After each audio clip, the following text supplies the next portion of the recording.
Hey guys, welcome again to Anushala by Anushree. और हम पढ़ रहे थे क्लास 9 सिविक्स का chapter number 4, that is working of institutions. इसमें हमने पार्लियामेंट के सारे काम देख लिए थे।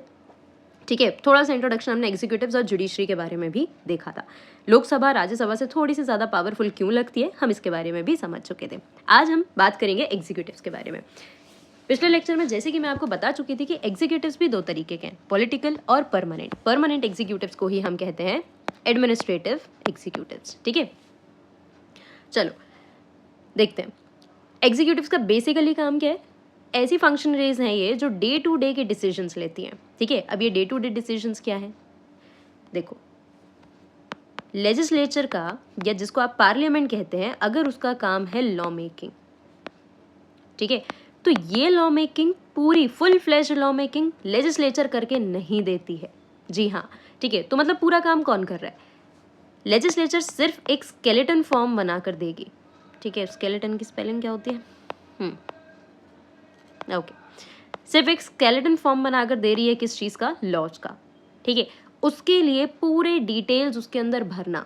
ठीक है, हर एक क्लॉज बाय क्लॉज फॉर्मेशन करना एक लॉ का, किसका काम हो जाएगा यहाँ पर? एग्जीक्यूटिव्स का। ठीक है, डिटेल्स कौन प्रोवाइड करेगा? एग्जीक्यूटिव्स। हर रोज जितने भी काम होने चाहिए, जितना भी इम्प्लीमेंटेशन होना चाहिए, उन सब का ध्यान कौन रख रहा है? एग्जीक्यूटिव्स। और एग्जीक्यूटिव्स में भी कौन? Permanent executives. ठीक है, क्यों?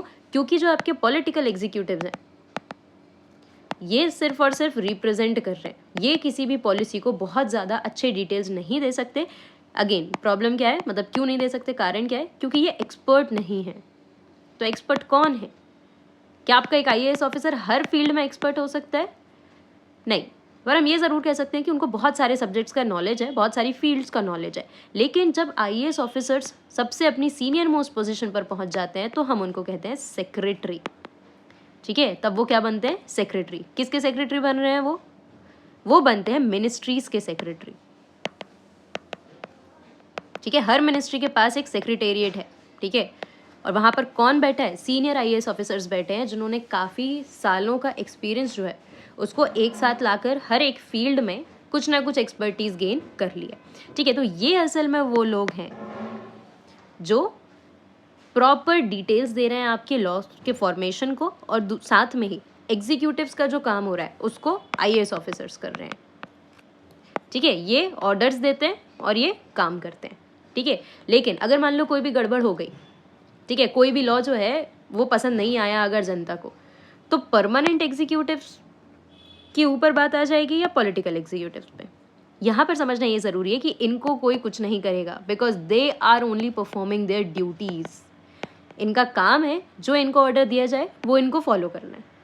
ठीक है, लेकिन इनका काम है ये भी देखना कि लोगों की जो विल है, पीपल की जो विल है, उसके थ्रू लॉ मेकिंग हो रही है या नहीं। ठीक है, या उसके थ्रू इम्प्लीमेंटेशन हो रहा है या नहीं। गेटिंग? तो इनके ऊपर क्वेश्चन उठ सकता है अगर पॉलिसी सही तरीके से इम्प्लीमेंट नहीं हुई तो। Getting? Plus they do not exercise supreme power on behalf of the people. Again supreme power क्यों नहीं एक्ट कर सकते ये पीपल के बिहाफ पर? इनकी बात हो रही है। क्यों? क्योंकि वो तो पॉलिटिकल एग्जीक्यूटिव्स रिप्रेजेंटेटिव्स हैं, है ना। परमानेंट एग्जीक्यूटिव्स तो रिप्रेजेंटेटिव्स नहीं हैं, ये सिलेक्ट होकर आए हैं, एग्जाम देकर आए हैं, क्वालिफाई होकर आए हैं, राइट। और साथ में पीपल की सुप्रीम विल बताने का अधिकार है किसके पास? ये है लेजिस्लेचर के पास। ठीक है, पार्लियामेंट बताएगी लोगों की एक्चुअल विल क्या है और उसके ही अकॉर्डिंग बनेंगे लॉज और उसके ही अकॉर्डिंग होगा इम्प्लीमेंटेशन। ठीक है, so this was all about political executives and permanent executives. एक और छोटा सा डिफरेंस है कि पॉलिटिकल एग्जीक्यूटिव्स हर 5 साल के बाद, मतलब हर रेगुलर इलेक्शन में क्या होते हैं, चेंज होने की इनकी पूरी संभावना होती है। ठीक है, मतलब एटलीस्ट इनको चेंज करने का चांस तो मिलता है। परमानेंट एग्जीक्यूटिव्स के साथ ऐसा नहीं है। ठीक है, हर 5 साल में ये नहीं बदलेंगे, इनके लिए कोई वोट नहीं करेगा। ठीक, अगर ये एक बार सर्विस में आ जाते हैं तो फिर ये अपने रिटायरमेंट तक वहाँ पर रहते हैं। ठीक है, चलो prime minister and council of ministers के बारे में समझते हैं। हमें पता है कि भाई हमारे जो एग्जीक्यूटिव्स है उसमें सबसे बड़ा ऑफिसर कौन है? Prime minister. ठीक है, प्राइम मिनिस्टर कौन बन रहा है? प्राइम मिनिस्टर वो बनता है जो लोकसभा में मेजॉरिटी पार्टी का लीडर होता है। मेजॉरिटी पार्टी का जो लीडर होता है लोकसभा में, उसको ही हम कहते हैं प्राइम मिनिस्टर। ठीक है, एक बार एक व्यक्ति प्राइम मिनिस्टर बन गया, उसके बाद वो प्रेसिडेंट को एडवाइस करता है कि आप इन लोगों को, इन पर्टिकुलर लोगों को ये पर्टिकुलर मिनिस्ट्रीज दे दो। ठीक है, और इनकी एडवाइस पर प्रेसिडेंट जो है वो बाकी काउंसिल ऑफ मिनिस्टर्स को और मिनिस्टर्स को क्या कर देते हैं, अपॉइंट कर देते हैं। ठीक है, प्राइम मिनिस्टर के लिए कोई डायरेक्ट इलेक्शन नहीं है, बिल्कुल सही बात है। क्यों नहीं है? क्योंकि प्राइम मिनिस्टर असल में लोकसभा की मेजॉरिटी पार्टी का लीडर बन रहा है, अलग से इलेक्शन हम नहीं करा रहे। ठीक है, कोई भी फिक्स्ड टेन्योर नहीं है, पर अभी तो हमने कहा कि ये हर 5 साल के बाद चेंज होते हैं। ये हर 5 साल के बाद चेंज होने का इनको मौका मिलता है, मतलब हर 5 साल के बाद हमारे पास रेगुलर इलेक्शंस होते हैं। ठीक है, लेकिन अगर मान लो कि कोई एक व्यक्ति लगातार 3 साल तक जीत गया, तो वो तो 15 साल का टेन्योर पूरा कर ले रहा है। ठीक है, एक बार का मिनिमम टेन्योर, मतलब मिनिमम तो नहीं कहेंगे हम, एक बार का जो टेन्योर होता है वो 5 साल है, लेकिन फिक्स्ड नहीं है कि कौन कितनी बार बन सकता है। Right, and they work as a team. ये लोग एक टीम की तरह काम करते हैं। काउंसिल ऑफ मिनिस्टर्स जो हैं, इनको हेड कौन करता है, लीड कौन करता है इनको, प्राइम मिनिस्टर। ये सब मिलकर एक टीम की तरह काम करते हैं इम्प्लीमेंटेशंस में। ठीक है, चलो, काउंसिल ऑफ मिनिस्टर्स जो है इनके अंदर कुछ कुछ पार्ट्स हैं, जैसे cabinet, minister of state and minister of state अलग होंगे और मिनिस्टर्स ऑफ स्टेट जो होंगे, ठीक है, स्टेट मिनिस्टर्स जो होंगे वो इंडिपेंडेंट चार्ज के साथ होंगे। कैबिनेट किसको कह रहे हैं? कैबिनेट एक छोटा सर्कल है। ठीक है, छोटा सर्कल है मतलब जितने भी काउंसिल ऑफ मिनिस्टर्स हैं उनमें से जो मेन मिनिस्ट्रीज हैं, जो सबसे इम्पॉर्टेंट हैं, उन लोगों को क्या किया जाता है, उनको एक साथ रखा जाता है और उसको कैबिनेट कह देते हैं। क्योंकि प्राइम मिनिस्टर के लिए पॉसिबल नहीं है कि ढेर सारे काउंसिल ऑफ मिनिस्टर से हर दूसरे तीसरे दिन मिला जा सके, हर पॉलिसी के लिए या हर डिसीजन के लिए उनको इकट्ठा किया जा सके। ठीक है, टाइम कंज्यूमिंग भी है, कॉस्ट भी बहुत ज़्यादा आएगा, है ना, और ज़रूरत भी नहीं है उतने सारे लोगों की हर एक डिसीजन में। लेकिन कैबिनेट उन इम्पॉर्टेंट मिनिस्ट्रीज जैसे होम मिनिस्ट्री है, फॉरेन अफेयर मिनिस्ट्री है, ठीक है, डिफेंस मिनिस्ट्री है, इन लोगों को इकट्ठा रखा जाता है, मेन मिनिस्ट्री को एक साथ, जिनको कैबिनेट कहते हैं। फिर मिनिस्टर ऑफ स्टेट होते हैं जो कैबिनेट से नीचे आएंगे। ठीक है, और minister of state with independent charge, मतलब इंडिपेंडेंट चार्ज वाले कब है ये, जब इनको बुलाया जाएगा ये तभी आएंगे। इनको सेपरेट मिनिस्ट्री एक दी गई है, अलग से एक दूसरा काम भी दिया गया है। ठीक है, तो ये फॉर्मेशन उतना इंपॉर्टेंट नहीं है, बस आप इतना समझे कि सबसे ज़्यादा क्वेश्चन इसमें कैबिनेट से पूछे जाते हैं। ठीक है, कैबिनेट बहुत ज़्यादा इंपॉर्टेंट है और उसके साथ काउंसिल ऑफ मिनिस्टर्स। बाकी दो मिनिस्टर्स के बारे में टाइप्स हैं, ठीक है, कि कब जब इनको स्पेशली इन्वाइट किया जाएगा तभी ये आएंगे, अदरवाइज ये नहीं आएंगे। ठीक है, जब सारे काउंसिल ऑफ मिनिस्टर जितने भी हैं टोटल उनको बुलाया जाएगा तो सारे के सारे आ जाते हैं। Most of the time cabinet जो है प्राइम मिनिस्टर इनसे ही कंसर्न करते हैं। ठीक है, चलो भाई, पावर ऑफ प्राइम मिनिस्टर क्या है? प्राइम मिनिस्टर जितनी भी कैबिनेट मीटिंग्स होती हैं उनको चेयर करते हैं। चेयर करते हैं मतलब उनकी लीडरशिप कौन करेगा, चेयरमैनशिप कौन करेगा? उनकी prime minister. Coordinates the work of different departments, अलग अलग डिपार्टमेंट्स जो प्राइम मिनिस्टर ने क्या किए हैं, बनवाए हैं, और उन पर एक एक मिनिस्टर बिठाया है, किससे बोलकर? प्रेसिडेंट से बोलकर। ठीक है, तो इन लोगों को जितना भी इनका काम होता है उन सबको कोऑर्डिनेट करने का काम किसका है? प्राइम मिनिस्टर का है। ठीक है, अगर मान लो इनकी आपस में नहीं बन रही है तो in case of disagreements final decision किसका होगा? प्राइम मिनिस्टर का होगा। ठीक है, इनको एक लीडरशिप प्रोवाइड कर रहा है basically prime minister. Exercises general supervision over ministers, जितने भी मिनिस्टर्स हैं उनमें से किसी से भी प्राइम मिनिस्टर कभी भी कोई भी इंफॉर्मेशन मांग सकते हैं। ठीक है, कोई भी डिटेल्स जो हैं वो प्राइम मिनिस्टर उनसे ले सकते हैं, सुपरवाइज कर सकते हैं। ठीक है, मिनिस्टर्स ये नहीं बोलेंगे कि प्राइम मिनिस्टर हमारे काम में टांग अड़ा रहे।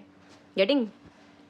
Distributes and redistributes works to ministers, कौन से मिनिस्टर को क्या काम देना है, कौन सी मिनिस्ट्री देनी है, ये कौन डिसाइड करता है? Prime minister. प्रेसिडेंट डिसाइड नहीं करते हैं, प्रेसिडेंट सिर्फ अपॉइंट करते हैं प्राइम मिनिस्टर के कहने पर। ठीक है, तो काम डिस्ट्रीब्यूट करना पसंद ना आए तो लेकर किसी और को दे देना, रीडिस्ट्रीब्यूट करना भी किसके हाथ में है? प्राइम मिनिस्टर के हाथ में। Has power to dismiss ministers, अगर कोई मिनिस्टर ढंग से काम नहीं कर रहा है, कोई गलती कर देता है या मिसबिहेव कर रहा है तो भी उसको कौन हटा सकता है? Prime minister. ठीक है, हालांकि ऐसा नहीं है कि प्राइम मिनिस्टर अपने ही आप उनको हटा देंगे, वो प्रेसिडेंट को कहेंगे और प्रेसिडेंट हटाएंगे। अगर अपॉइंट प्रेसिडेंट कर रहे हैं तो रिमूव भी कौन करेगा या डिसमिस भी कौन करेगा? प्रेसिडेंट। ठीक है, इतना ध्यान रखें। और अगर प्राइम मिनिस्टर क्विट करते हैं, मतलब प्राइम मिनिस्टर अपनी पोजीशन को खाली करते हैं, तो पूरी मिनिस्ट्री क्विट करती है, ठीक है। हमने पढ़ा था ना, they swim and sink together, right. तो अगर प्राइम मिनिस्टर मान लो कि आज मोदी जी जो हैं, अगर वो सोचते हैं कि भाई मुझे क्विट करना है, तो उनके साथ पूरे काउंसिल ऑफ मिनिस्टर को, उनके जितने भी मिनिस्टर्स हैं, सबको एक साथ क्विट करना पड़ेगा। क्यों? क्योंकि लीडर ही नहीं रहेगा, ठीक है। तो बाकी लोग कैसे काम कर पाएंगे, right. So these are the powers of prime minister, ठीक है। अब कुछ ऐसी चीज़ें हैं जो प्राइम मिनिस्टर की पावर को कम या ज़्यादा कर सकती हैं, पर ऐसे कैसे? हमने तो शुरू में पढ़ा था कि जो इंडिविजुअल कोई भी व्यक्ति है उसकी पावर नहीं होती, पावर होती है इंस्टीट्यूशन की या अथॉरिटी की, ठीक है। लेकिन हम एक बात ये भूल नहीं सकते कि ये सारे इंस्टीट्यूशंस किससे डील कर रहे हैं? ह्यूमन बीइंग्स है। और ह्यूमन बीइंग्स मशीन नहीं है, एक जैसा काम हार्ड एंड फास्ट रूल को फॉलो करके नहीं कर सकते, ठीक है। मतलब डायनामिक्स बहुत सारे हैं, लोग सोचते अलग तरीके से हैं, काम अलग तरीके से करते हैं, ठीक है। उनकी पर्सनालिटी अलग तरीके से काम करती है। वैसे ही डिपेंड करता है प्राइम मिनिस्टर कितना पावरफुल है उस इंडिविजुअल पर जो प्राइम मिनिस्टर की पोजीशन पर बैठा हुआ है, ठीक है। चलो समझते हैं इसको कैसे। पहले ये वाला पॉइंट समझते हैं, पर्सनैलिटी ऑल्सो मैटर्स, ठीक है। मान लो एक पर्सन है ए जो आज प्राइम मिनिस्टर बन सकता है, ठीक है। मान लो दो कैंडिडेट्स हैं, ए और बी, ठीक है। दोनों प्राइम मिनिस्टर की पोजीशन के लिए खड़े होते हैं। अब जब व्यक्ति इनको वोट देंगे तो सबसे पहले क्या देखेंगे कि कौन सा व्यक्ति उनको ज़्यादा अच्छे से रिप्रेजेंट करता है, ठीक है। दोनों अच्छे से पढ़े लिखे हैं, मान लेते हैं दोनों काफ़ी क्वालिफाइड है, ठीक है। अब सिर्फ बात आती है किसकी? पर्सनालिटी की। तो पर्सनालिटी यहाँ पे लोगों की ओपिनियन शेप करने लग जाएगी।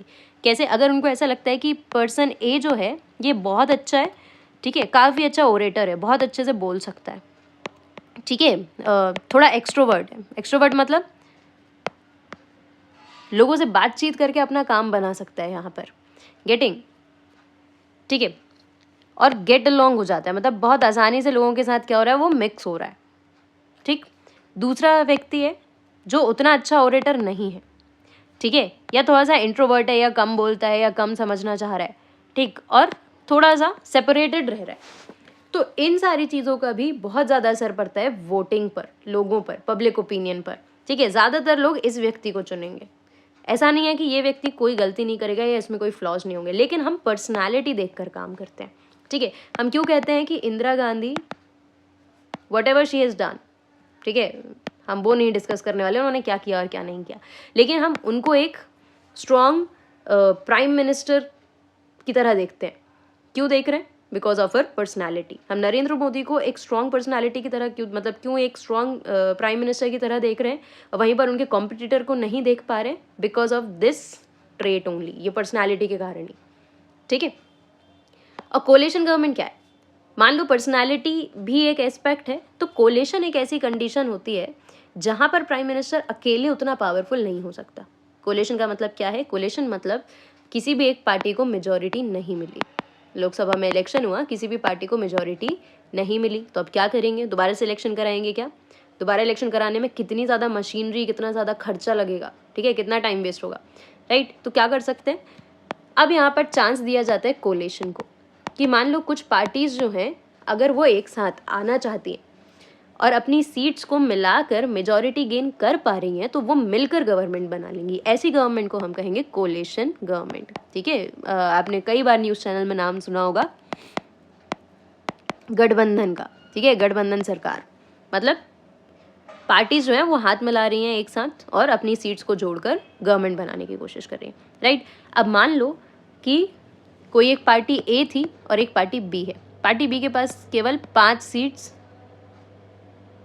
पार्टी बी के पास मान लो 15 सीट्स हैं, ठीक है, और इसको केवल 5 सीट कम पड़ रही हैं जीतने के लिए। तो ये अगर बी के साथ गठबंधन बना लेता है, ए जो है वो बी के साथ गठबंधन बना ले रहा है, तो उसकी नीड तो पूरी हो रही है, ठीक है। इसकी नीड, ये 5 सीट्स की नीड जो है ये पूरी हो रही है, तो इनको बी वालों को कुछ ना कुछ मिनिस्ट्रीज देनी पड़ेंगी, ठीक है। बात समझ में आ रही है? क्यों? देखो बी यहाँ पे क्यों थोड़ा सा इतराएगा या क्यों अपनी पावर का यूज़ करने लग जाएगा, क्यों मिनिस्ट्री लेने की डिमांड करेगा? क्योंकि बी को पता है उसकी वैसे भी सरकार नहीं बननी थी, ठीक है, तो उसका कोई खास नुकसान तो है नहीं यहाँ पर। राइट, लेकिन उसको गेन करने का मौका मिल रहा है क्योंकि ये 5 सीट की नीड इसको तो है, ये जीत सकता है अगर इसको 5 सीट मिल जाए तो। गेटिंग? तो अब यहाँ पर जो पावर है वो सिर्फ ए वाली पार्टी के प्राइम मिनिस्टर के पास नहीं होगी, थोड़ी सी पावर उनको बी पार्टी के साथ भी शेयर करनी पड़ेंगी। ठीक है, चलो, तो ये होती है कोलिशन गवर्नमेंट। कोलिशन गवर्नमेंट में भी कहीं ना कहीं अगर अनबन हो रही है, बहुत ज़्यादा कन्फ्लिक्ट्स हो रहे हैं, डिसएग्रीमेंट्स हो रहे हैं, तो ये भी थोड़ा सा प्रॉब्लमेटिक होता है स्टेबिलिटी के लिए। ठीक है, किसके लिए? स्टेबिलिटी के लिए। चलो, अब बात करते हैं प्रेसिडेंट की। प्रेसिडेंट की क्या बात करनी है भाई, अभी तो सारा कुछ हमने प्राइम मिनिस्टर का देख लिया। प्रेसिडेंट होता है हेड ऑफ द स्टेट। कौन से स्टेट की बात कर रहे हैं? We are not talking about MP, Chhattisgarh, Maharashtra, Gujarat, Karnataka, नहीं, ये स्टेट एक पॉलिटिकल अथॉरिटी की बात कर रहे हैं जो पूरी की पूरी इंडिया है। ठीक है, इन टर्म्स ऑफ पॉलिटी हम पूरी इंडिया को स्टेट कहते हैं। ठीक है, और इस स्टेट की डेफिनेशन में कौन कौन आ जाता है? इस स्टेट की डेफिनेशन में आता है हमारी सेंट्रल गवर्नमेंट आ जाती है। ठीक है, हमारी स्टेट गवर्नमेंट आ जाती है, और गवर्नमेंट का मतलब तीनों, पार्लियामेंट, एग्जीक्यूटिव, जुडिशरी, राइट। इसके बाद जो आपकी लोकल गवर्नमेंट्स होती हैं, पंचायत, म्यूनिसिपैलिटीज़। ठीक है, और इसके साथ साथ वो सारी बॉडीज़ जिनको गवर्नमेंट डायरेक्टली कंट्रोल कर रही है। ठीक है, वो सारी की सारी किसकी डेफिनेशन के अंदर आती हैं? स्टेट की डेफिनेशन के अंदर। ठीक है, हो सकता है गवर्नमेंट स्कूल की बात हो रही हो इसमें, government colleges, government offices, right, ये सब कुछ। प्रेसिडेंट जो है वो पूरी कंट्री का हेड है। तो प्राइम मिनिस्टर कौन है? प्राइम मिनिस्टर गवर्नमेंट का हेड है। ठीक है, सेंट्रल गवर्नमेंट के जो हेड हैं उनको हम क्या कहते हैं? Prime minister. और हेड ऑफ द स्टेट कौन है? प्रेसिडेंट। लेकिन प्रेसिडेंट सिर्फ एक नॉमिनल एग्जीक्यूटिव है। नॉमिनल यानी एक तरीके से नाम के लिए। ठीक है, क्यों ऐसा कह रहे हैं हम? प्रेसिडेंट को रबर स्टैम्प भी कहा जा रहा है यहाँ पर। और ऐसा क्यों है? क्योंकि ज़्यादातर काम प्रेसिडेंट जो हैं वो अपनी मर्जी से ना करते हुए प्राइम मिनिस्टर और काउंसिल ऑफ मिनिस्टर की एडवाइस पर करते हैं। ठीक है, कुछ ऐसे फंक्शन ज़रूर हैं, जैसे कि मैंने आपको पिछले लेक्चर में वीटो पावर के बारे में बताया था। ठीक है, चलो, तो प्रेसिडेंट की पावर्स भी देखेंगे आगे, पहले समझते हैं। President supervises overall functioning of the political institutions in the country. जितने भी, चाहे वो एग्जीक्यूटिव हो, लेजिस्लेचर हो या जुडिशरी हो, सारे डिसीजंस सब अपने अपने तरीके से ले रहे हैं, बट नाम किसका आ रहा है? नेम आ रहा है प्रेसिडेंट का। ठीक है, तो इसका मतलब यह है कि प्रेसिडेंट के पास इतनी पावर तो है कि वो तीनों इंस्टीट्यूशंस या इसके अलावा जो इंस्टीट्यूशंस काम कर रहे हैं उन सबको एक ओवरऑल सुपरविजन प्रोवाइड करा सकते हैं। ठीक है, वहाँ पर उनकी बात सुनी जाएगी, राइट। ऑब्वियसली सुनी भी जानी चाहिए, हेड ऑफ द स्टेट है क्योंकि, है ना। साथ में प्रेसिडेंट जो है वो इनडायरेक्टली इलेक्टेड होते हैं। मतलब क्या है? प्रेसिडेंट को इलेक्ट करने के लिए हम सारे लोग वोट नहीं देते। जैसे कि प्राइम मिनिस्टर को इलेक्ट करते समय हम वोट देते हैं। अब आप बोलोगे कि अभी तो आपने थोड़ी देर पहले बताया था कि प्राइम मिनिस्टर का डायरेक्ट इलेक्शन नहीं होता। अरे भाई, तो लोकसभा का इलेक्शन तो होता है ना, उसमें तो हम सारे लोग वोट करते हैं, राइट। तो वहीं से प्राइम मिनिस्टर इलेक्ट हो रहे हैं। बट प्रेसिडेंट जो है उनके लिए एक सेपरेट इलेक्शन होता है जिसमें सारे लोग इलेक्शन में पार्टिसिपेट नहीं करते, सब वोट नहीं करते। मतलब ये एक इनडायरेक्ट इलेक्शन है, डायरेक्ट इलेक्शन नहीं है। इलेक्टोरल कॉलेज बेसिकली ऐसे लोगों के साथ बनता है जो प्रेसिडेंट को वोट देने के लिए या प्रेसिडेंट के इलेक्शन के वोट देने के लिए एलिजिबल हैं। कौन कौन होगा इसमें? जितने भी इलेक्टेड एमपीज़ हैं, MPs means member of parliament, member of parliament जो लोकसभा के हों या फिर राज्यसभा के हों, बट इलेक्टेड होने चाहिए, नॉमिनेटेड नहीं। ठीक है, then elected MLAs, member of legislative assemblies, जितने भी स्टेट्स हैं उन सब के एमएलएज, लेजिस्लेटिव असेंबली के members, but they should also be elected. Nominated कहीं के भी मेंबर्स को इस इलेक्टोरल कॉलेज में हम इंक्लूड नहीं करते हैं। ठीक है, then elected MLAs from Delhi and Puducherry. अलग से नाम क्यों लिखा है? क्योंकि सिर्फ ये दो ऐसी यूनियन टेरिटरीज हैं जिनके पास लेजिस्लेटिव असेंबली है, बाकी किसी यूनियन टेरिटरी के पास नहीं है। ठीक है, तो ये इतने सारे लोगों को मिलाकर जो ग्रुप बना है उसको हम कहते हैं इलेक्टोरल कॉलेज, जो कि प्रेसिडेंट को इलेक्ट करता है। ठीक है, चलो ना पावर्स ऑफ प्रेसिडेंट देखते हैं। जितनी भी गवर्नमेंटल एक्टिविटीज़ हैं पूरे इंडिया में, गवर्नमेंट की जितनी भी एक्टिविटीज़ हो रही हैं, जितने भी लॉज बन रहे हैं, जितनी भी पॉलिसीज़ बन रही हैं, जितने भी डिसीजंस लिए जा रहे हैं, सब के सब कोई भी लेता हो किसके नाम पे इशू होते हैं? प्रेसिडेंट। ठीक है, मतलब कोई भी कहीं पर भी कुछ भी करे, अगर डिसीजन बनाया जा रहा है तो वो किसके नाम पर होगा? प्रेसिडेंट के नाम पर। प्रेसिडेंट जब तक साइन नहीं करेंगे तब तक कोई भी डिसीजन एक एब्सोल्यूट डिसीजन नहीं बन सकता, ठीक है। Then all major appointments are made in his और हर नेम। जितने भी मेजर अपॉइंटमेंट्स हो रहे हैं वो सारे प्रेसिडेंट के नाम पर ही होंगे, ठीक है। जैसे कि चीफ जस्टिस ऑफ इंडिया को प्रेसिडेंट अपॉइंट करेंगे, जजेस of supreme court and high court will also be appointed by president. Governors, ये कौन से गवर्नर हैं? ये गवर्नर हैं आपके हर स्टेट के। जो रोल प्रेसिडेंट प्ले कर रहा है सेंट्रल गवर्नमेंट में, वही सेम रोल स्टेट गवर्नमेंट्स में कौन प्ले करेगा? गवर्नर, ठीक है। लेकिन जैसे कि प्रेसिडेंट के लिए एक इलेक्टोरल कॉलेज बन रहा है, गवर्नर्स के लिए इलेक्टोरल कॉलेज नहीं बनता, ठीक है। मतलब ये इलेक्टेड नहीं है। ये बात आपको हमेशा ध्यान रखनी है कि गवर्नर्स जो होते हैं वो इलेक्टेड नहीं होते, उनको अपॉइंट किया जाता है बाय दी प्रेसिडेंट, ठीक है। हाँ, उसके लिए कुछ कुछ क्राइटेरियाज ज़रूर हैं, ठीक है। जैसे कि एज का एक क्राइटेरिया है ना। कन्वेंशंस हैं कुछ कि अगर आप एमपी के लिए गवर्नर बना रहे हो तो कोशिश ये की जाती है कि एमपी का व्यक्ति ना हो, ठीक है। आपको थोड़ी सी ये बात अटपटी लग सकती है, हम बहुत ज़्यादा डिटेल में नहीं जा सकते क्योंकि चैप्टर को समझाने के लिए थोड़ा लिमिटेड समय में वीडियो बनाना पड़ेगा। बट हाँ, जैसे कि आपको पता है पावर पॉलिटी नाम की जो प्लेलिस्ट है वहाँ आपको ये सब जानने के लिए मिल जाएगा। तो अगर सिर्फ आप ज्ञान चाहते हैं, अपने देश के कॉन्स्टिट्यूशन को जानना चाहते हैं, फंक्शनिंग्स को जानना चाहते हैं, तो वहाँ पर आप इस नॉलेज के लिए ज़रूर से अनुशाला को ज्वाइन कर सकते हैं, ठीक है। चलो, इलेक्शन कमिश्नर्स जो हैं, है ना, जो इलेक्शन करा रहे हैं, इलेक्शन कमीशन ऑफ इंडिया, उसमें जो 3 इलेक्शन कमिश्नर्स हैं उनको भी कौन अपॉइंट कर रहा है? आपका president. Ambassadors to other countries, हमारी कंट्री का कोई भी व्यक्ति जो बाहर जाकर किसी भी दूसरी कंट्री में बैठा हुआ है और एम्बेसडर की तरह काम कर रहा है ना, एम्बेसीज जो होती हैं उनको लीड कर रहा है, तो वो व्यक्ति भी कौन अपॉइंट कर रहा है? प्रेसिडेंट, ठीक है।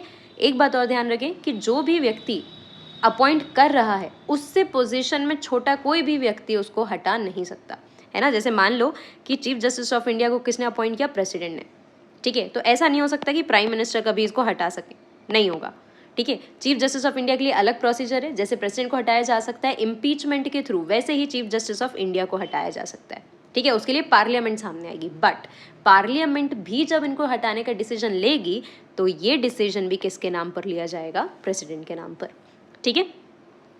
Then president is the supreme commander of defence forces. हमारी आर्मी, नेवी एंड एयरफोर्स, तीनों जो डिफेंस फोर्सेस हैं हमारी, इन तीनों का जो सुप्रीम कमांडर है वो कौन है? प्रेसिडेंट। कोई भी हो, है ना, जो भी प्रेसिडेंट रहेगा। जैसे इस समय पर ऑनरेबल द्रौपदी मुर्मू जो हैं वो हमारी प्रेसिडेंट है, तो अभी वो सुप्रीम कमांडर है हमारी तीनों फोर्सेस की, ठीक है। हर फोर्स का, हर डिफेंस फोर्स का एक एक कमांडर होता है, आपको पता होगा, ठीक है। बट यहाँ पर भी इन तीनों को लीड करने वाला जो सुप्रीम अथॉरिटी है वो कौन है? प्रेसिडेंट, ठीक है। चलो, ये पॉइंट हमेशा ध्यान रखना। थोड़ा सा अलग लग सकता है आपको, लेकिन अलग होने के कारण इसके ज़्यादा चांसेस होते हैं कि इसको MCQ जैसे क्वेश्चंस में पूछ लिया जाए, ठीक है। चलो, लेकिन प्रेसिडेंट की जितनी भी पावर्स आपने अभी ऊपर देखी, चाहे वो अपॉइंटमेंट को लेकर हो, ठीक है, या डिसीजन, इंपॉर्टेंट डिसीजंस को लेकर हो, सारी की सारी वो किसके एडवाइस पर एक्सरसाइज करता है? काउंसिल ऑफ मिनिस्टर्स, ठीक है। शॉर्ट फॉर्म्स में कंफ्यूज बिल्कुल नहीं होना है। COM means council of ministers, ठीक है। और हमें इतना तो पता ही है कि काउंसिल ऑफ मिनिस्टर्स भी अपनी मर्जी से बिना प्राइम मिनिस्टर के सलाह के कोई भी डिसीजन नहीं लेंगे। So prime minister headed by, sorry, council of ministers headed by prime ministers, ठीक है। तो प्रेसिडेंट के सारे डिसीजंस किसकी एडवाइस पर लिए जाते हैं? Council of ministers headed by prime minister, ठीक है। लॉ मेकिंग में क्या होता है? लॉ मेकिंग में भी हम मानते ज़रूर है कि जब तक प्रेसिडेंट साइन नहीं करेंगे तब तक लॉ नहीं बनेगा, ये बिल्कुल सही बात है। लेकिन प्रेसिडेंट को साइन ना करने की ऑप्शन बहुत कम होती है। क्यों? क्योंकि अगर कोई भी बिल जो प्रेसिडेंट ने वापस भेजा है लोकसभा या राज्यसभा के पास, ठीक है, उनको रिकंसिडर कराने के लिए, और फिर से वापस इनके पास आ जाता है, तो फिर इनको साइन करना ही पड़ेगा, until and unless president decides to use veto on it, ठीक है। और हमने देखा ही था कि मनी बिल जैसे जो बिल्स होते हैं उन पर प्रेसिडेंट कभी भी मना नहीं करते हैं, ठीक है, उनको पास करने देते हैं, राइट। चलो, now please ignore the background noises. Discretionary power, discretion का मतलब क्या होता है? मर्जी, ठीक है। मतलब मेरी खुद की मर्जी क्या है वो प्रेसिडेंट की मर्जी क्या है, कैसे वो अपनी कुछ पावर्स को अपनी मर्जी के बेसिस पर यूज कर सकते हैं, ठीक है। व्हेन नो पार्टी और coalition gets majority in Lok Sabha, ठीक है, किसी भी पार्टी को या किसी भी कोलेशन को, ठीक है, या बेटर वर्ड यहाँ के लिए होना चाहिए अलायंस, ठीक है, जो पार्टीज पहले से बना के रखती हैं इलेक्शन जीतने के पहले से, ठीक है, अगर ऐसा कोई भी अलायंस या कोई भी पार्टी अगर मेजॉरिटी नहीं गेन कर पाती लोकसभा के इलेक्शंस में, ठीक है, तो यहाँ पर प्राइम मिनिस्टर तो बन नहीं पाएगा, क्योंकि प्राइम मिनिस्टर कौन बनता है, मेजॉरिटी पार्टी का लीडर। अब कोई मेजॉरिटी पार्टी है ही नहीं तो लीडर कैसे बनाएंगे, तो यहाँ पर तुरंत दूसरा इलेक्शन कराने की सलाह नहीं दी जाती। यहाँ पर प्रेसिडेंट के पास पावर है कि वो सिलेक्ट करेंगे प्राइम मिनिस्टर को, ठीक है, अपनी मर्जी से किसी भी एक व्यक्ति को जो उनको लगता है कि इतना सक्षम है कि ये जब प्राइम मिनिस्टर बन गया, अगर ये अथॉरिटी में आ गया तो ये कहीं ना कहीं से कॉन्फिडेंस गेन कर पाएगा, लोग इसको सपोर्ट करेंगे, ठीक है। तो अगर ऐसा व्यक्ति प्रेसिडेंट को लगता है कि कोई है तो प्रेसिडेंट उनको क्या बना सकते हैं, प्राइम मिनिस्टर, ठीक है। लेकिन ये बात ध्यान रखें कि यहाँ पर सिलेक्ट लिखा है, इलेक्ट नहीं, ठीक है। ये बहुत छोटी छोटी सी बात है, पॉलिटिकल साइंस में से टर्म्स जो हैं आपको देखने में बहुत माइनर लगते हैं कि ठीक है ना, सिलेक्ट और इलेक्ट कितना ही ज़्यादा फ़र्क है, ठीक है, एस का ही तो फ़र्क आ रहा है, बट नहीं, ये एस का फ़र्क बहुत ज़्यादा है। इलेक्ट मतलब इलेक्शन से जीत कर आ रहा है, सिलेक्ट मतलब डिस्क्रिशन पे उस व्यक्ति को उठा लिया जा रहा है, उसके लिए इलेक्शन नहीं कराया, राइट। लेकिन अगर जब प्राइम मिनिस्टर बना भी दिया जाए प्रेसिडेंट के द्वारा, तो इस प्राइम मिनिस्टर को कंपल्सरीली अपनी मेजॉरिटी लोकसभा में प्रूव करनी पड़ेगी, वो भी एक स्पेसिफाइड टाइम में, और ये स्पेसिफाइड टाइम भी इसको कौन देंगे, प्रेसिडेंट, ठीक है। मतलब ऐसा नहीं है कि प्रेसिडेंट ने प्राइम मिनिस्टर किसी को बना दिया अपनी मर्जी से तो वो बना ही रहेगा। इस व्यक्ति को प्राइम मिनिस्टर बने रहने के लिए लोकसभा में क्या करना पड़ेगा, अपनी मेजॉरिटी प्रूव करनी पड़ेगी, लोगों को अपने प्रति वोट देने के लिए इनको कन्विंस करना पड़ेगा, ठीक है। अगेन इसमें किसी भी प्रकार की मैल प्रैक्टिसेस का यूज़ नहीं किया जा सकता। चलो, so this was all about executives. Judiciary के बारे में बहुत छोटा सा लिखा हुआ है, क्योंकि समझाने में ही ज़्यादा आएगा इसको, है ना। देखते हैं कैसे। जुडिशरी, हमें पता है कि ये क्या कर रही है, जस्टिस सर्व कर रही है, ठीक है, it is serving justice, right. जितने भी कोर्ट्स हैं हमारी कंट्री में, जितने भी लेवल पर, चाहे सबसे ऊपर सुप्रीम कोर्ट हो, फिर स्टेट्स में हाई कोर्ट हो, डिस्ट्रिक्ट्स में डिस्ट्रिक्ट कोर्ट हो, उसके नीचे सेशन कोर्ट्स हों, लोक अदालत हों, जितनी भी बॉडीज़ जो मिलकर जस्टिस दे रही हैं उन सबको कलेक्टिवली हम कहते हैं जुडिशरी। बात समझ में आई। जुडिशरी हम सिर्फ सुप्रीम कोर्ट को, हाई कोर्ट को नहीं कहते हैं, जितनी भी अथॉरिटीज़ जो जस्टिस प्रोवाइड करा रही हैं कोर्ट्स के थ्रू, वो सब कहीं ना कहीं जुडिशरी का हिस्सा है, उन सबको हम जुडिशरी कहते हैं, ठीक है। अब जुडिशरी इंपॉर्टेंट क्यों है, क्योंकि भाई अगर मान लो कि मैं आपसे कहूँ कि कोई भी आपके साथ कुछ गलत कर रहा है, कोई भी आपको परेशान कर रहा है, आप मुझे आकर बताएं, ठीक है, तो आपका मेरे ऊपर एक ट्रस्ट बन गया ना कि ठीक है हमारे साथ कुछ भी गलत नहीं होगा, अगर हुआ तो मैडम है हमारे साथ। लेकिन अगर आपके साथ कुछ ऐसा होता है और आप आके मुझे बताते हैं और मैं आपको ही भगा देती हूँ कि अरे नहीं बेटा कुछ नहीं हो सकता, मैंने तो ऐसे ही कह दिया था, तो आपका ट्रस्ट जो है वो नहीं बचेगा, और आप क्या सोचोगे कि अगर आप हमारे लिए कुछ कर ही नहीं सकते थे तो इन दी फर्स्ट प्लेस आपने हमको ऐसी सिंपैथी क्यों दिखाई थी, आपने हमको ऐसा दिलासा क्यों दिया था कि आपके साथ कुछ भी होगा तो हम आएंगे, ठीक है। इसलिए जुडिशरी का होना ज़रूरी है। हमने कॉन्स्टिट्यूशन बना दिया, हमने डेमोक्रेसी दे दी, लोगों को राइट्स दे दिए, ड्यूटीज़ बता दी, ठीक है, सब कुछ किया हमने, इलेक्शन में पार्टिसिपेट करने दिया, बट अगर कहीं पर किसी के साथ इनजस्टिस हो रहा है और उसके लिए, ठीक है, उसके लिए अगर हम कुछ नहीं कर पाए तो ये तो अपने आप में डेमोक्रेसी का एक फेलियर हो जाएगा, ठीक है। इतना कॉन्स्टिट्यूशन बनाने का, मेहनत करने का कोई मतलब नहीं निकलेगा। दैट इज़ वाई जुडिशरी जो है तीनों ऑर्गन्स में काफ़ी इम्पॉर्टेंट है, बाकी दोनों भी इम्पॉर्टेंट है, लेकिन जुडिशरी लोगों के पर्सपेक्टिव से ज़्यादा इम्पॉर्टेंट समझ आती है, ठीक है। इंडिपेंडेंट होना बहुत ज़रूरी है जुडिशरी का। इंडिपेंडेंट जुडिशरी का मतलब क्या है, इंडिपेंडेंट जुडिशरी का मतलब ये है कि जुडिशरी ना तो लेजिस्लेचर पर डिपेंडेंट है, ना ही एग्जीक्यूटिव पर डिपेंडेंट है, और डिपेंडेंसी के साथ साथ ना तो वो इन दोनों से डरती है। क्यों, क्योंकि यहाँ पर जुडिशरी के जो जजेस हैं, सुप्रीम कोर्ट और हाई कोर्ट के जो जजेस हैं, इनको कौन अपॉइंट कर रहा है, प्रेसिडेंट, ठीक है। लेकिन इनको निकाल पाना इतना ईजी नहीं है। सुप्रीम कोर्ट और हाई कोर्ट के जजेस को उनकी जगह से रिमूव करना is not an easy task, ठीक है। इसके लिए प्रॉपरली आपको हाउस ऑफ पार्लियामेंट में, दोनों हाउसेज में क्या प्रूव करना पड़ता है कि जजेस जो हैं उन्होंने कुछ ऐसा प्रूव्ड मिसकंडक्ट या मिसबिहेवियर किया है, जिसके कारण इनको उनकी जगह से हटाना ज़रूरी है, या कोई गलत डिसीजन दिया है तो ये प्रूफ करना पड़ता है। ईजिली इनको हटाया नहीं जा सकता, ठीक है। और ये भी ज़रूरी है क्योंकि अगर इनको हटाया जाना ईजी होता तो जजेस अनफेयर तरीके से भी डिसीजंस दे सकते थे, है ना, मतलब ताकि ये फेयर तरीके से काम करें, इनको किसी से डर ना लगे, ये इंडिपेंडेंटली काम करें। जुडिशरी का इंडिपेंडेंट होना बहुत ज़रूरी है, ठीक है। ऑल्दो इनकी जो सैलरीज होती हैं ये सारी की सारी हमारी पार्लियामेंट ही डिसाइड करती है, बट इनके डिसएडवांटेजेस में डिसाइड नहीं होती है कभी भी, ठीक है। ज्यूरिसडिक्शन देखते हैं। अब ये ज्यूरिसडिक्शन क्या है, इसको समझो। ज्यूरिसडिक्शन का मतलब होता है अगर मैं आपको बहुत लेमन लैंग्वेज में समझाऊं तो ज्यूरिसडिक्शन का मतलब एक तरीके से होगा दायरा, ठीक है। और दायरा का मतलब क्या है, मैं कितनी हद तक क्या काम कर सकती हूँ, ये मेरा दायरा है, ठीक है। जैसे अगर आप मुझसे आकर मेरे सब्जेक्ट से रिलेटेड कोई भी परेशानी पूछोगे, ठीक है, तो मैं आपके पढ़ाई में इंटरफेयर कर सकती हूँ, ठीक है, मैं आपकी प्रॉब्लम सॉल्व कर सकती हूँ, आपको अगर आप कुछ गलत कर रहे हो तो आपको एडवाइस कर सकती हूँ, बट आपकी पर्सनल लाइफ जो है वो मेरा ज्यूरिसडिक्शन नहीं है। I can't interfere in that, ठीक है। And same applies to you too, है ना। अगर आप मुझे मेरे चैनल से रिलेटेड कोई भी एडवाइस देना चाहते हैं तो आप दे सकते हैं, बट आप मुझे मेरी पर्सनल लाइफ से रिलेटेड कोई भी एडवाइस नहीं देंगे, या कोई भी इंटरफेरेंस आपका मैं नहीं उसमें इन्वॉल्व कर सकती। क्यों? क्योंकि आपका ज्यूरिसडिक्शन जो है वहाँ तक नहीं है, दायरा नहीं है आपका वो, ठीक है। यहाँ पर हमारी जो जुडिशरी है, जुडिशरी यूनिटरी फॉर्म को फॉलो करती है ना। अगर आपने फेडरेशन पढ़ा है, फेडरलिज्म पढ़ा है, तो आपको एक बात समझ में आएगी कि हमारी जुडिशरी कैसी है, यूनिटरी फॉर्म को फॉलो करती है। यूनिटरी मतलब एक हमारी पूरी इंडिया है, उसके अंदर छोटे छोटे स्टेट्स हैं, ठीक है। तो अगर हम कहते हैं कि पूरे देश के लिए सुप्रीम कोर्ट है और हर स्टेट्स के लिए हाई कोर्ट है, तो इसका मतलब ये नहीं है कि स्टेट में कुछ भी हो तो उसमें सुप्रीम कोर्ट अपनी इंटरफेरेंस नहीं रख सकता, बिल्कुल रख सकता है।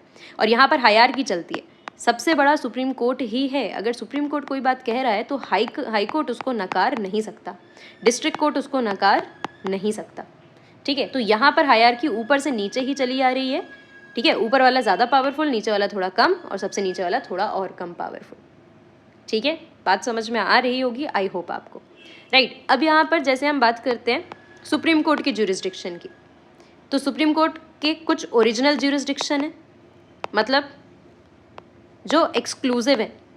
एक्सक्लूसिव का मतलब क्या है, सिर्फ और सिर्फ किसके हैं, सुप्रीम कोर्ट के। जैसे कि मान लो सेंट्रल गवर्नमेंट और स्टेट गवर्नमेंट, ठीक है, इंडिया की सेंट्रल गवर्नमेंट और एमपी की स्टेट गवर्नमेंट, इन दोनों के बीच में झगड़ा हो गया, ठीक है, किसी चीज़ को लेकर इश्यूज हैं। अब इसमें एमपी का हाई कोर्ट थोड़ी ना इंटरफेयर करेगा, क्यों? क्योंकि बात सिर्फ एमपी की नहीं है, बात सेंट्रल गवर्नमेंट की भी है। तो यहाँ पर केस सीधा किसके पास जाएगा, सुप्रीम कोर्ट के पास, ठीक है। अब मान लो कि एमपी की स्टेट गवर्नमेंट और छत्तीसगढ़ की स्टेट गवर्नमेंट, इन दोनों के बीच में कोई झगड़ा हो गया, तो ये किसी एक स्टेट का हाई कोर्ट तो डिसाइड नहीं कर सकता, क्योंकि वो बायस्ड डिसीजन हो सकता है। इसलिए यहाँ पर भी सीधा ये केस किसके पास जाने वाला है, सुप्रीम कोर्ट के पास, ठीक है। जहाँ पर भी सेंट्रल गवर्नमेंट्स इन्वॉल्व है या एक से ज़्यादा स्टेट गवर्नमेंट इन्वॉल्व हो रही है, ठीक है, किसी दूसरे स्टेट के प्रति या सेंट्रल गवर्नमेंट के प्रति, तो यहाँ पर सीधा सीधा ये केस किसके पास जाएगा, सुप्रीम कोर्ट के पास। स्टेट की बॉर्डर्स के अंदर अगर कुछ भी हो रहा है तो वो सीधा किसके पास जाएगा, स्टेट के हाई कोर्ट के पास। बट अगर आप स्टेट के हाई कोर्ट के डिसीजन से सेटिस्फाइड नहीं हैं तो आपके पास अधिकार है कि आप सुप्रीम कोर्ट जाएं सेम केस को लेकर, और सुप्रीम कोर्ट जो डिसीजन देगा वो फाइनल होगा, ठीक है। तो हम कैसे जा रहे हैं, अपील के थ्रू जा रहे हैं। हमें अपील करनी पड़ेगी हाई कोर्ट से कि भाई हम आपके डिसीजन से सेटिस्फाइड नहीं है, हम सुप्रीम कोर्ट जाना चाहते हैं। तो यहाँ पर इस प्रकार के ज्यूरिसडिक्शन को कहते हैं एपिलिएट ज्यूरिसडिक्शन, ठीक है, एपिलिएट ज्यूरिसडिक्शन, अपील के थ्रू जा रहे हैं हम, ठीक है। तो ओरिजिनल और अपीलिएट ज्यूरिसडिक्शन जो है इनको आपको ध्यान रखना बहुत ज़रूरी है, ठीक है। और फिर कुछ दूसरे प्रकार से भी होते हैं, जैसे कि जुडिशियल रिव्यू, ठीक है। कुछ और पावर भी हैं हमारे सुप्रीम कोर्ट्स के पास, हाई कोर्ट्स के पास। कैसी पावर है, रिव्यू करने का मतलब दोबारा किसी भी चीज़ को देखना, है ना। मान लो कि अगर सुप्रीम कोर्ट को लगता है कि उसने आज से 2 साल पहले कोई एक सिमिलर केस में जो डिसीजन दिया वो गलत था या उतना अच्छा नहीं है, उससे बेटर डिसीजन दिया जा सकता है, ठीक है, या तो जुडिशरी क्या करेगी, कोर्ट्स क्या करेंगे, अपने खुद के डिसीजन को रिव्यू कर सकते हैं, ठीक है, कि भाई दोबारा से फाइल खोलो और दोबारा से उसको देखो, जो गलती थी उसको सुधार दो, ठीक है, नया डिसीजन दो उस चीज़ पर, राइट। मान लो कि पार्लियामेंट कोई ऐसा लॉ बना देती है जो कॉन्स्टिट्यूशन के अकॉर्डिंग नहीं है, किसी प्रोविजन को वायलेट कर रहा है कॉन्स्टिट्यूशन के, इसका जुडिशियल रिव्यू होगा, पार्लियामेंट को बोला जाएगा कि भाई ये कॉन्स्टिट्यूशन के अकॉर्डिंग नहीं है, इसको बदलो, ठीक है। देन मान लो एग्जीक्यूटिव्स जो हैं वो किसी चीज़ को, किसी लॉ को गलत तरीके से इम्प्लीमेंट कर देते हैं, गलत तरीके से एग्जीक्यूट करवा देते हैं, या किसी का नुकसान होता है, उसमें इनजस्टिस होता है किसी के साथ, तो ये इनके एक्शंस को भी रिव्यू कर सकते हैं, ठीक है। तो ये होता है जुडिशियल रिव्यू। मतलब कि जुडिशरी के पास पावर है कि वो अपने खुद के डिसीजंस को या किसी भी दूसरी अथॉरिटी, किसी भी दूसरे इंस्टीट्यूशन के किसी भी डिसीजंस को उठाकर उसका रिव्यू कर सकता है, और अगर वो गलत है तो उसको सुधारने के लिए ऑर्डर इशू किए जा सकते हैं, ठीक है। तो ये हो गया जुडिशियल रिव्यू। इसके साथ एक और चीज़ होती है जुडिशियल एक्टिविज्म, इसको और समझ लो, छोटा सा टॉपिक है, पता होना चाहिए आपको। यहाँ पर जुडिशरी जस्टिस तो प्रोवाइड करती है, लेकिन प्रोएक्टिव होके।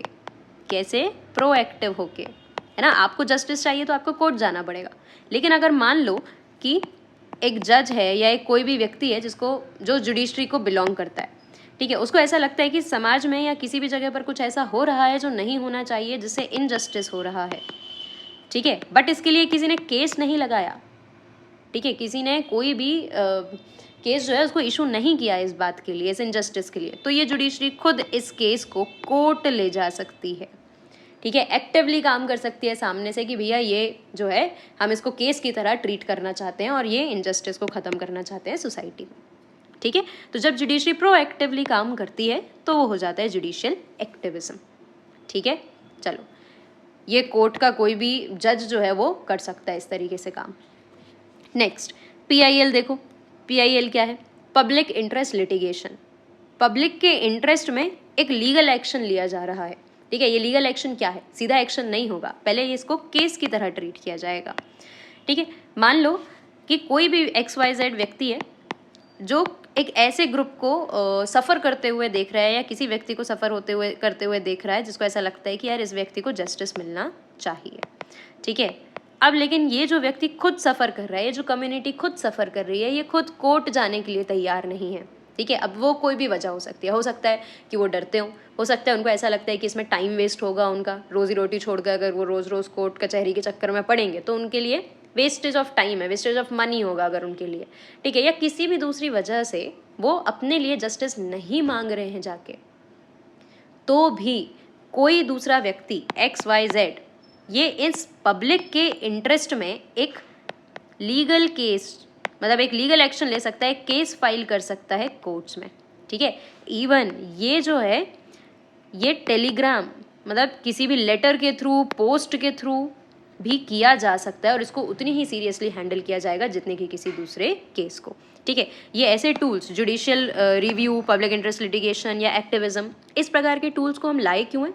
ताकि ज़्यादा से ज़्यादा लोगों को जस्टिस प्रोवाइड किया जा सके बाय दी जुडिशरी, ठीक है। इसके अलावा भी बहुत सारे ऐसे तरीके हैं जिससे जुडिशरी कोशिश करती है बार बार कि नंबर ऑफ केसेस जो हैं उनको जल्दी से जल्दी सॉल्व कर दिया जाए, ठीक है। लोक अदालत हैं कि गांव-गांव में या तहसील वगैरह में अनाउंसमेंट करवा दी कि भाई मंडे को जो है लोक अदालत लगेगी, जिसके केस ये पर्टिकुलर चीज़ों से रिलेटेड है, एग्रीकल्चर लैंड से रिलेटेड हैं या प्रॉपर्टी डिस्प्यूट से रिलेटेड है, आप लोग आएँ, आप लोग कोर्ट में बैठें और एक दिन में ज़्यादा से ज़्यादा केसेस को सॉल्व करने की कोशिश की जाएगी, ठीक है।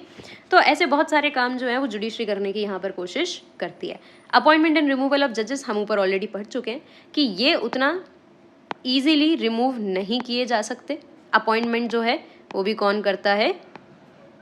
प्रेसिडेंट ही करेंगे अपॉइंटमेंट, लेकिन यहाँ पर प्रेसिडेंट किसकी मर्जी से करेंगे? कोलेजियम नाम के एक ग्रुप की मदद से, ठीक है। अब ये कोलेजियम क्या है? सीनियर मोस्ट जजेस जो होते हैं उनका एक ग्रुप होता है और उनकी ही एडवाइस पर क्या किया जाता है? नए जजेस को लाया जाता है, ठीक है। और रिमूव करना भी उतना आसान नहीं है। जिस प्रकार से हम प्रेसिडेंट को रिमूव करते हैं वैसे ही चीफ जस्टिस ऑफ इंडिया को रिमूव किया जाएगा, और बाकी जजेस के लिए भी आपको चीफ जस्टिस ऑफ इंडिया की परमिशन या प्रायर एडवाइस जिसको हम कहेंगे उसकी ज़रूरत पड़ती है, ठीक है। चलो, और ये क्यों रिमूवल ऑफ जजेस थोड़ा सा टफ क्यों बनाया गया है? ताकि ये फेयर तरीके से काम कर सके, बिना डर के, फियरलेस होके ये क्या कर सकें? काम कर सकें, जजमेंट दे सकें, ठीक है। अगर मान लो किसी भी पॉलिटिशियन के हाथ में होता कि जजेस को हम हटवा सकते हैं, तो फिर उन पॉलिटिशियंस के अगेंस्ट जो केसेस जाते उनको फेयर तरीके से डील नहीं किया जाता, है ना। इन सारी चीज़ों से बचने के लिए, इन सारी चीज़ों से जुडिशरी को बचाने के लिए ये प्रोविज़न जो हैं ये थोड़े से टफ रखे गए, ठीक है। चलो, so this was all about the 3 institutions जो हमने पढ़े, ठीक है। हमने किस किस के बारे में पढ़ लिया?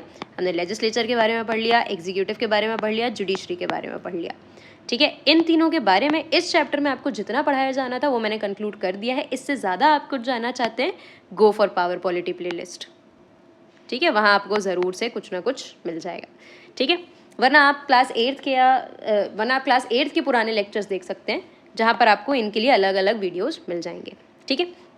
इसके साथ हमने प्राइम मिनिस्टर के बारे में पढ़ा, हमने प्रेसिडेंट के बारे में पढ़ा, ठीक है। इन दोनों की पावर स्पेसिफिकली हमने पहली बार कवर की है, ठीक है। तो इन दोनों को आप इसी वीडियो से आसानी से कवर कर सकते हैं, और जैसे हमने पॉइंट्स में नोट्स बनाए वैसे आप नोट्स बनाकर आंसर राइटिंग की प्रैक्टिस जो है उसको कर सकते हैं, ठीक है। सो यहाँ पर हमारा चैप्टर जो है वो ख़त्म होता है, chapter number 4। Next chapter that is democratic rights. अगर आप चाहते हैं कि इस पर जल्दी से जल्दी वीडियो आए तो कॉमेंट करके democratic rights not lights, comment करके डेमोक्रेटिक राइट्स को लिख दें, तो मैं कोशिश करूँगी जल्दी से जल्दी मैं नेक्स्ट लेक्चर बना सकूँ, ठीक है। अगर आपको ये लेक्चर पसंद आया, अगर आपकी एग्ज़ाम्स में या समझ में, अंडरस्टैंडिंग में थोड़ी भी इससे मदद हुई है, तो प्लीज़ जाते जाते एक लाइक कर दो, शेयर कर दो अपने कुछ दोस्तों के साथ, ज्ञान बांटने से बढ़ जाता है, ठीक है। सब्सक्राइब नहीं किया है तो प्लीज़ कर लीजिए, और कमेंट कर देंगे तो मुझे अच्छा लगेगा। बाकी as you feel right. Thank you so much, keep watching.